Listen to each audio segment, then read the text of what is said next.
Hey guys, my name is Chris Russell, and I had the privilege of serving as the Director of Engagement with an organization called Destiny Rescue. And it was my privilege to be able to share at River Valley Church today. And if you're in the Rockford area and are looking for a church home, I would highly recommend coming and checking out Pastor Ian and their church family. They are an amazing church family, and they are a big part of being in this fight to rescue kids out of sex trafficking. So let me tell you a little bit about kind of the big picture of stuff. When we're talking about human trafficking, we are talking about the fastest growing criminal activity in the world.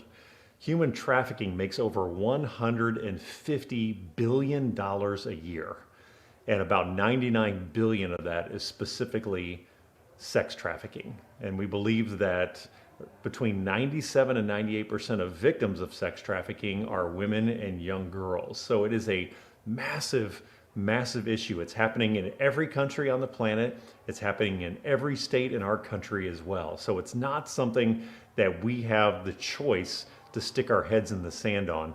And because of people like you, because of churches like River Valley and businesses across our country and schools and colleges that are stepping up and becoming a part of this army that God is raising up here in the U.S. to use their voices and their talent to set kids free, we had an all-time record last year. Our goal last year was 1,283 rescues, and we ended up at 2,386 rescues. And the youngest of those were two 8-month-olds. Yeah, 8-month-olds that we rescued. That's how dark and deep and devious this whole issue of sex trafficking goes. Our goal is by the end of 2030 is to be able to be in 30 different countries, and by the end of 2030 to have rescued a total of 100,000 individuals. So our founder, Tony, is from Australia, and Tony was on vacation with his wife in '98 in Thailand. And while they were on vacation, they ended up overhearing a conversation that turned out to be a trafficker talking to another tourist, and they were offering a young child for $400 for that tourist to do whatever they wanted with that child. And that became Tony's and his wife's introduction to this reality of human trafficking. And they went back home, and he was an electrician by trade, and they went back home, and this again, '98, and their prayer was, God, have mercy on these kids. But then God did what he often does, and he stirred in the hearts of Tony and his wife, and they couldn't let this go. They just couldn't go back to life as usual anymore. So over time, that prayer began to change from God have mercy on these kids to God have mercy on us if we don't do something to help these kids. And in 2001, they sold their stuff, they moved to Thailand, and they started rescuing kids, and they've been doing it for 21 years now, ever since then. So how does all this happen? We're one of the few organizations in the world that actually has our own undercover agents. We typically have between 35 and 40 full-time undercover agents, and we're the only large organization in anti-trafficking that is specifically focused on children, rescuing children. So we're constantly on the lookout for children who are being used and abused. Kids like Lee, who at the age of 15, she was kicked out of her home in her small village, and she was told by her parents that she was dead weight and she needed to go get a job and support the family. She took the 6-hour ride to the big city to find work at a restaurant, and she was tricked into working in a bar, and she was given a room where one man after another that very first night showed up and used and abused her all night long. And that became her introduction to her new life for the next year and a half of her life. Girls like Bodum, who grew up in a loving home, but her dad died and her mom was stuck with quite a bit of debt. She had a low income, so Bodum had to travel to the city to get a nearby job. She was a young girl and she was naive. She was coerced into working at a brothel where men used her over and over again, and she felt dirty and full of shame. And kids like Noi. Noi was a girl who remembers spending her days in her room at the brothel crying because she was afraid of what the violent men were going to do to her that next night. And she was someone that just saw herself as a prostitute and nothing more. Our team is relentless about finding those kinds of girls and helping them live out their God-preferred futures. So we have 4 basic types of rescues, 4 categories, if you will. So there'd be intervention, border stations, covert, and raids. So our intervention is where we get involved with stuff like kids being forced to be street beggars. Temple prostitution is still very much a thing. We've rescued 12 and 13-year-old girls out of temple prostitution situations. So that's our intervention rescues. But there's 3 primary ways that we rescue. So our border stations. Nepal is one of the countries we work in. Again, we're in 9 countries officially right now. We're actually starting pre-operations in 3 additional countries because, again, our goal is 30 countries by the end of 2030. So we got to keep adding countries as fast as we can. But Nepal is one of our disclosed countries, and we have 14 border stations between Nepal and one of its neighboring countries. And the traffickers are going into Nepal and they're promising these young girls great paying jobs, or they're playing this ruse that they've fallen in love with the girl and they want to take them back to India and give her the life of her dreams and marry her there. So what happens is these girls are being transported and they don't even realize it, and they get to these border stations. Well, at the border stations, there's armed guards, and then there's our agents, and in our border stations, it's almost all female agents. So they have permission to stop anyone who looks like a minor and ask them a series of questions to find out, where are you going? What are you going to be doing there? Were you promised this? Were you promised that? If any red flags go up, they have permission to call the families. 99% of the time, the family has no idea their daughter's at the border getting ready to cross over. And if she takes one step across that border, she will never be seen again.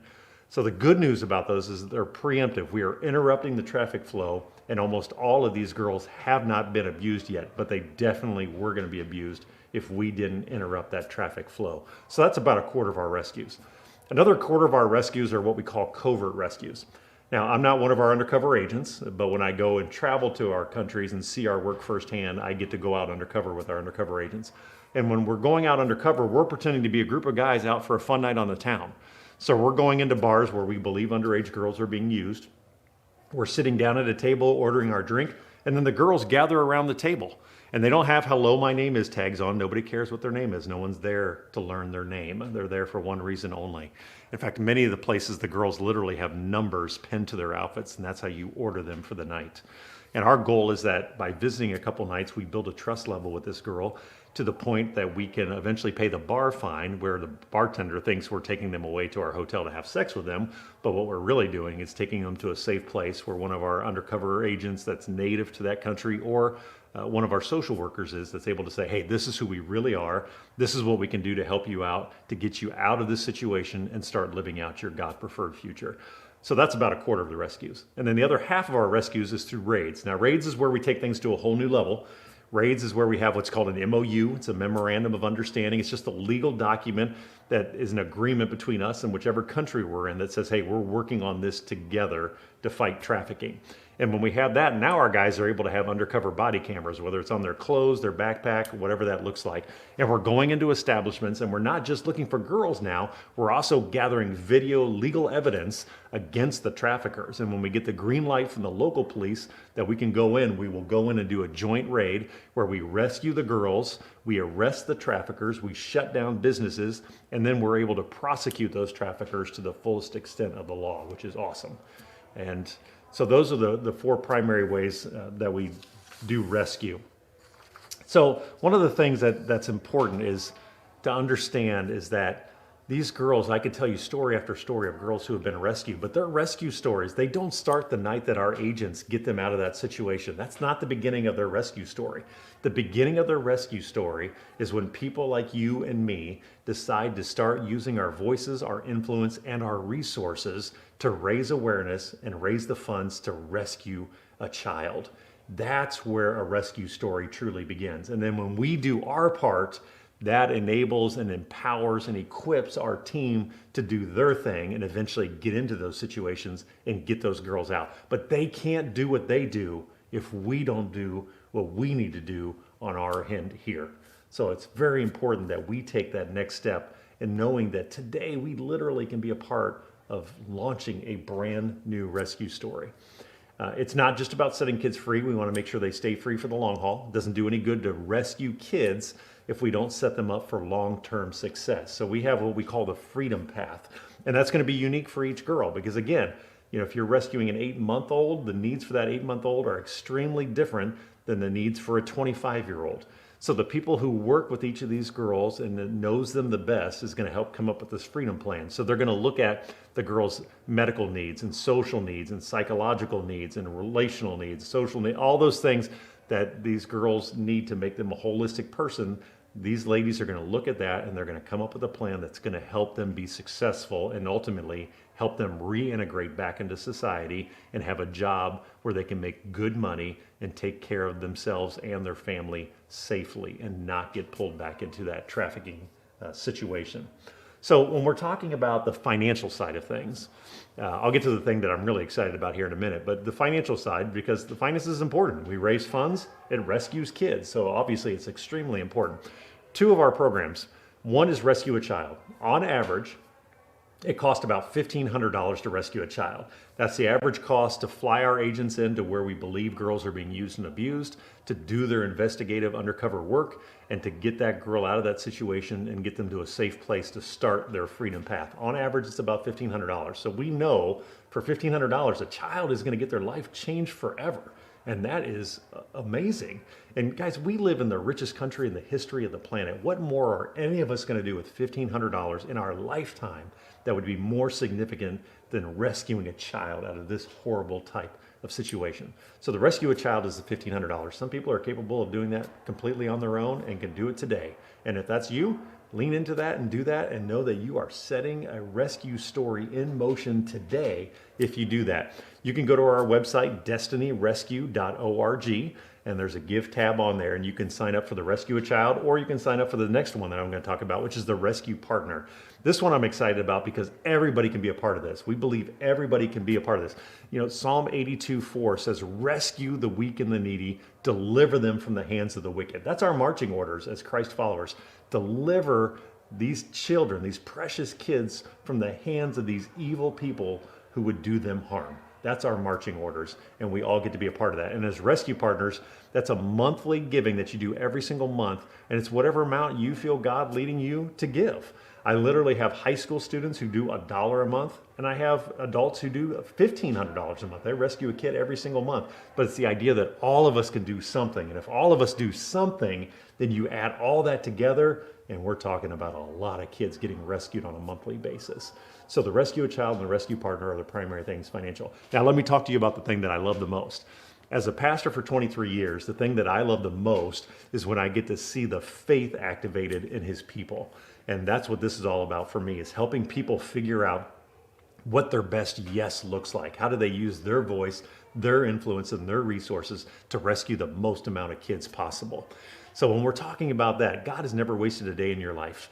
Whether it's your business, it's your expertise, it's a passion, it's a hobby, it's a job, it's a club that you're in, whatever that may look like, God can use that to set kids free. And this is what I want you to think about too. I threw some big numbers at you earlier. 150 billion, 99 billion, 1 million children. The most important number you need to hear is 1. 1 is the most important number, because you cannot be the difference for all, but you can be all the difference for 1. What can you do in the next year to set 1 child free? And that's the part that's exciting for me, helping people figure out what their best yes is. I want to make sure you have my contact information. My email is Chris, C-H-R-I-S, .Russell, R-U-S-S-E-L-L, at destinyrescue.org. And if this is something that's stirring in you and you want to process and kind of figure out what your best yes looks like, please get a hold of me. Again, it's chris.russell at destinyrescue.org. But this is where it's fun to see people of all ages getting involved with this. And if you have a hobby, I have running and walking groups that get involved with this. Goshen Rotary, where I'm at in Goshen, Indiana, they did an event this last year. It was called the Freedom Walk. 24 hours, people came and either walked or run. And because it was Rotary and they had the established relationships with the businesses already, they went to local businesses, got about 30 businesses to sponsor this. And then we had churches and schools and businesses and clubs, and they put teams together and they came out and they walked and ran during this 24-hour event. In its first year, that event raised over $129,000 and rescued 86 kids by running and walking. I've got motorcycle groups who do their things. I've got people who run full marathons. They're just taking their talents and they're just doing something with a bigger purpose. They're attaching a bigger kingdom purpose to it. So if you've got a hobby of some sort, I know we were talking to someone today about golfing. Hey, let's put a best ball golf tournament together. Let's have fun golfing and let's rescue a kid today. It's really that simple. So if you're in any clubs like a Rotary or a Kiwanis group, any at your school, we can help you be a part of raising awareness and help you figure out what the best yes for that group looks like as well. But all of us can do something to set kids free. So that's what I want to encourage you with is what can you lean into? What has God already given you? What has He gifted you with that you can use to set kids free? Let me share one kind of final story with you to be thinking about as you're pondering what your next step might look like. There was a girl named Mew. Mew was a girl that we rescued several years back. And she was, the stories I shared with you earlier, very much similar to that. A naive young girl was coerced, used, and abused for a year and a half. We were able to rescue her because of people like you. She went into our aftercare program.